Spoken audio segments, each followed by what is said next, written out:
हाय दोस्तों, नमस्कार। एक बार फिर स्वागत है आपका हमारे इस यूट्यूब चैनल में। और आज हम फिर करेंगे 8 ग्रेड बेस पुस्तक क्लास 8 से सेव वाटर सेव लाइफ, जल बचाएं और अपनी ज़िंदगी बचाएं, अपना जीवन बचाएं। तो ये देखिए, choose the correct option and write, सही विकल्प चुनकर लिखना है।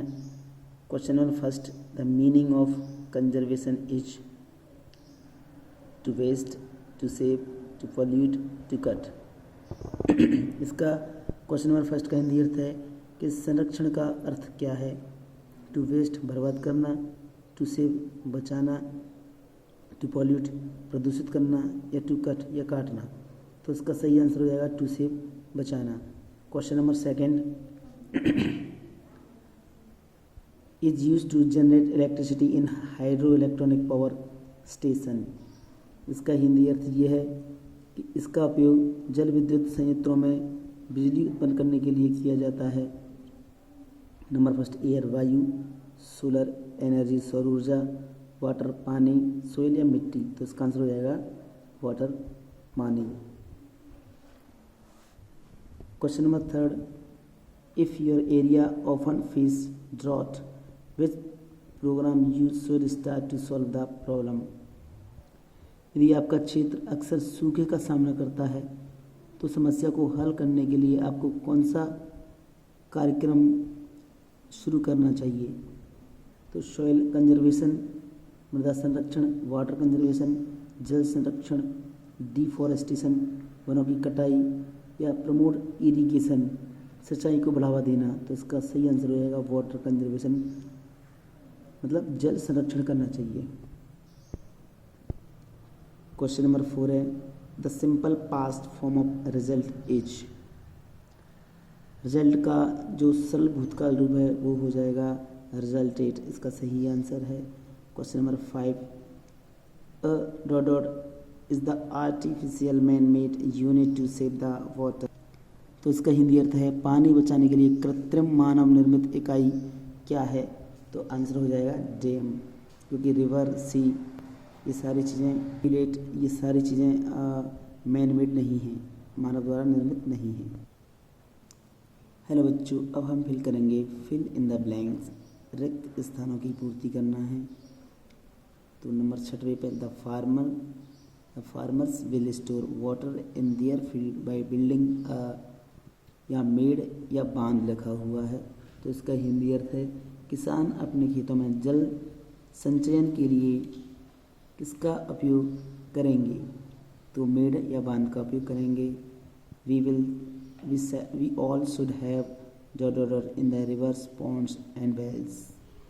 सभी को नदियों, तालाबों और कुओं में पानी बचाना चाहिए। बरसात का जो पानी है सभी को सेव करना चाहिए। Question number 8, fill in the blanks का ये नंबर 8वां, we are a dot so the emptied and dried up rivers. इसका हिंदी अर्थ हो जाएगा हम खाली और सूखी नदियों के विटनेस, मतलब साक्षी हैं। The past form of keep is kept. तो कीप की जो पास्ट फॉर्म हो जाएगी वो कैप्ट हो जाएगी। The antonyms of plenty, plenty का हिंदी अर्थ होता है बहुत अधिक मात्रा में। तो the antonym of plenty is scarcity का हिंदी अर्थ है बहुत कम मात्रा में। Very short answer type questions. Answer the following questions in one word or one sentences. हमें वन सेंटेंस बोलेंगे, वन सेंटेंसेस नहीं बोलेंगे। निम्नलिखित प्रश्नों के उत्तर एक शब्द या एक वाक्य में लिखें।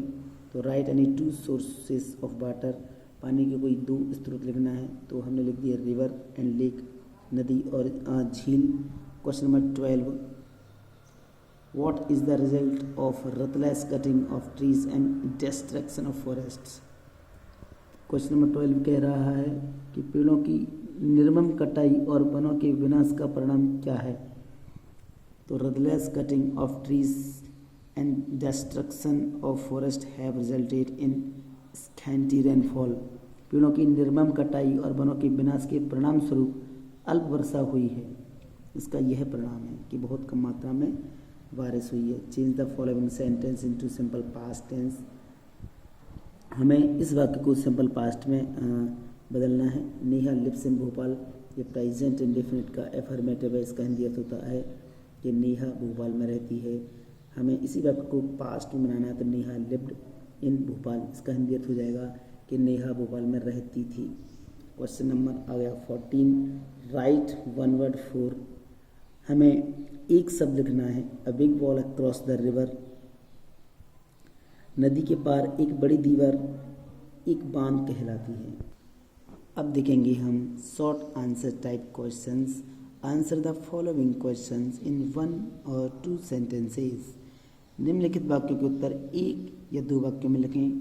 तो क्वेश्चन नंबर 15 क्या कह रहा है, देखिए, from where do we get water for irrigation. हम सिंचाई के लिए पानी कहाँ से प्राप्त करते हैं, या हमें सिंचाई के लिए पानी कहाँ से मिलता है। तो we get water for irrigation from rivers, ponds, wells, etc। हमें सिंचाई के लिए पानी नदियों, तालाबों, कुओं आदि से मिलता है। Question number 16, why are we facing the scarcity of water. हम पानी की कमी का सामना क्यों कर रहे हैं। We are facing the scarcity of water due to deforestation and the resulting scanty rainfall which affects water availability and crop cultivation. हम वनों की कटाई और कम वर्षा के कारण पानी की कमी का सामना कर रहे हैं, परिणाम स्वरूप जिससे पानी की उपलब्धता, अवेलेबिलिटी का मतलब होता है उपलब्धता, और फसल की खेती प्रभावित हो रही है। अफेक्ट्स मतलब प्रभावित होती है। नेक्स्ट क्वेश्चन देखेंगे, question number 17, if there is a short water supply in your area what would you do. यदि आपके क्षेत्र में पानी की आपूर्ति कम हो तो आप क्या करेंगे। I would start a water conservation program including harvesting rainwater, building small ponds, defending and cleaning old wells and ponds, dams to rainwater। मैं एक जल संरक्षण कार्यक्रम शुरू करूँगा जिसमें वर्षा जल संचयन, छोटे तालाबों का निर्माण होगा, तालाबों की सफाई और कुओं की सफाई, और जो पुराने कुएं हैं उनको साफ़ करेंगे, एंड पॉन्ड्स, झीलों को, डैम्स टू रिटेन वाटर, और मैदान पर निर्भर करते हुए हम पानी को बनाए रखने का प्रयास करेंगे। नेक्स्ट क्वेश्चन है, change the verbs from simple present to simple past. क्रियाओं को सरल वर्तमान से सरल भूतकाल में हमें चेंज करना है, बदलना है। तो मोटिवेट, इसका नियर होता है उत्साहित करना किसी का, एम्पटी खाली, ड्राई माने सूखा या सूख जाना किसी चीज़ का, क्लीन माने साफ। तो इनका जो पास्ट फॉर्म हो जाएगा, मोटिवेट का मोटिवेटेड, एम्पटी का एम्पटीड, ड्राई का ड्राइड, क्लीन का क्लीन्ड। क्वेश्चन नंबर 19 है, right a paragraph on importance of water. हमें जल के महत्व पर एक अनुच्छेद लिखना है। पैराग्राफ का मतलब होता है एक, हमें अनुच्छेद लिखना है। तो देखिए, आप इस 19 नंबर का जो आंसर है आप कहीं से भी लिख सकते हैं, जहाँ से भी आपको इम्पोर्टेंस ऑफ वाटर, चलो मैं आपको दिखाई भी देता हूँ। तो ये देखिए बेटा, आप यहाँ से इम्पोर्टेंस ऑफ वाटर ये लिख सकते हैं, जल का महत्व आप यहाँ से बड़े आराम से लिख लीजिए। अब हम देखेंगे नेक्स्ट क्वेश्चन। तो ये देखिए question number 20, look at the picture and answer the question given below. हमें इस पिक्चर को बड़े ही ध्यानपूर्वक देखना है और इसके पीछे हमें कुछ क्वेश्चंस मिलेंगे तो हमें उनके आंसर देना है। तो चलिए हम पलट लेते हैं पेज को और फिर उसके बाद देखते हैं question answer. What, first question है, what is the picture about. Picture किसके बारे में है, तो the picture is about save nature. यहाँ पर तो जो पिक्चर है वो किसके बारे में दी है, हमारी प्रकृति को बचाने के बारे में दी है। क्वेश्चन नंबर 2 देखेंगे, what do you understand by 3Rs। 3Rs से आप क्या समझते हैं, तो 3Rs stand for reduce, reuse and recycle. इन तीनों का मतलब रिड्यूस, रीयूज एंड रिसाइकिल का हिंदी जो what do you understand by, इन तीनों का जो फॉर्म पूछ रहा है 3R का, तो ये बता दिया है। Question number 3, what are the 3 things we can do to save our environment. अपने पर्यावरण को बचाने के लिए हम कौन सी 3 चीज़ें कर सकते हैं? तो एयर पॉल्यूशन, वाटर पॉल्यूशन और एंड लैंड पॉल्यूशन, वायु प्रदूषण, जल प्रदूषण और भूमि प्रदूषण। What are 3 things we can do, sorry next question देखेंगे 4th number, make sentences using the given words. दिए गए शब्दों का प्रयोग करके हमें एक वाक्य बनाना है। द नेचर इज ब्यूटीफुल, प्रकृति बहुत सुंदर है। बी नंबर, पॉल्यूशन, प्रदूषण, the level of pollution in the air is rising. मतलब कहने का तात्पर्य है कि जो पॉल्यूशन का जो लेवल है, प्रदूषण का वो जो लेवल है वो लगभग बढ़ ही रहा है। Right the opposite of the word stop. Stop का हिंदी हो जाएगा गोइंग। क्या हो जाएगा? गो।